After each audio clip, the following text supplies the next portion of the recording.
how do you choose between the different tasks, and how do you prioritize on a daily basis? There are some things you know by experience you need to complete on a day. When you know that somebody is waiting for an answer, can't go on, you know that you need to do it. So that automatically drives the agenda. When you see something go off track, you want to interfere early, that's something you do. And what I've learned early on is that it's very important for me to have blocks in the day, during the day, not in the evening, but during the day, that are free. So my assistant will know that she will have to keep every day 1 or 2 hours free. And then I'm a little bit of a nerd. I keep little plastic folders, you may have seen them on my desk, and everything's marked with a little yellow sticker. And when things become urgent, then the plastic folders turn from transparent into red. Then I know I need to really get it done. But it's mostly intuitive. Yeah. A little bit more on your job as the CEO and the qualities that it takes. I know it takes a lot more than 3, but can you try to name the 3 most important qualities or competencies that, irrespective of the industry that you're in or the company you're working for? Yeah, you need to really like what you're doing. I was once talking to somebody who knew he was going to be promoted CEO of a relatively large company, and I know that person very well, and that person said then, I'm not sure this is the nicest of companies, but this role that I'm now going to be getting is sort of what's expected of me. And then I'm thinking, wow, that I find strange, right? You need to do what you really like. You need to have affinity with the product, but also you need to have a real interest in people. I mean, we can design the best possible strategy, but if this team that's normally sitting here, or the people that you saw in the canteen this morning, are not motivated to execute it, or that strategy is sort of not aligned with what drives them, nothing's going to happen. So you almost need to be sort of amateur psychologist to figure out whether you can make people tick. I think it's important that you're a strong communicator, because as a CEO, you need to continue to tell the organization, this is why we're here, this is what we are as a company, this is where we want to go to, this is the purpose. And you also need to know when you sort of need to deep dive, when things, I would say, doesn't smell good. Yeah. Leadership for me is daring to take the decisions and then also living with the consequences. Because very often when people talk about making choices, they say, well, I'm going to choose for this, but at the same time we're going to be doing that and that and that. For me, making choices is saying yes to that, no to that, and no is really no. And when mistakes are being made, you're the one that's accountable. That's probably why there is the E in the title, Chief Executive. I mean, it's getting stuff done. So if something goes wrong, it's my mistake. If something goes well, I very much like the rest of the team to take the credit. Now, I think the most important for me is to articulate the vision and the purpose of the company, so as to bring everybody along, get everybody motivated. And very often it's underestimated how much you need to repeat that. It's not like us being down there telling the story once and then thinking everybody understands. You need to repeat it literally 1,000 times. Can you mention some of the biggest challenges you've had as a CEO?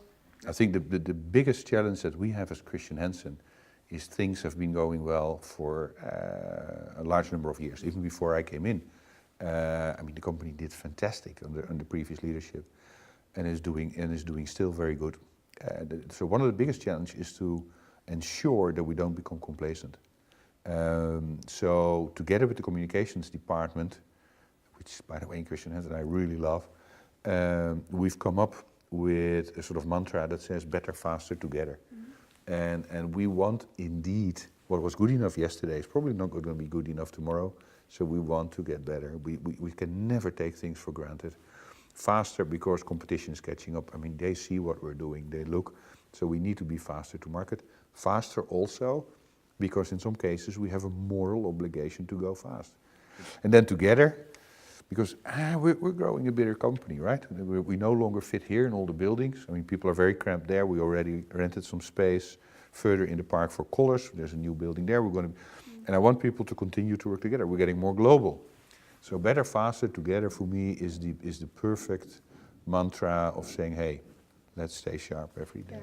you must have had to make some sacrifices to be where you are today, both personally and professionally. Yeah. Could you mention some of those? Yeah. I am in my second marriage. I got divorced back in 06, 07, so a long time ago now. But that definitely was a consequence of me already at that time working really hard. I've become more balanced. And you learn from your mistakes. If I look today, I used to play water polo at fairly high level. Here in Denmark, I never find the time, I never do it, so I lose a bit of that.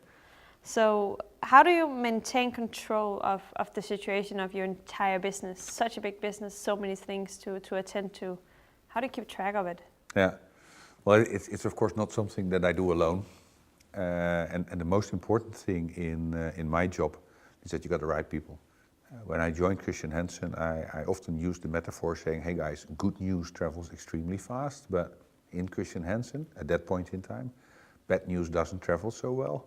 And also want to know the things that don't go well, right? And I rather know them first. So you need to create also a climate of trust, and the people understand that why you need to know when things don't go well. So it's people, it's information, and then it's probably strategy. Because once you've set a strategy, which we did when I came in, and we just revisited earlier last year, it's very important that you have that in your head and that you can relate everything you do to that strategy. How do you reach your level of influence? Do you think there are some specific qualities or characteristics or things you've done in your life that has gave you the opportunities to reach the level of influence you have? I think a lot is about personal values. Yeah.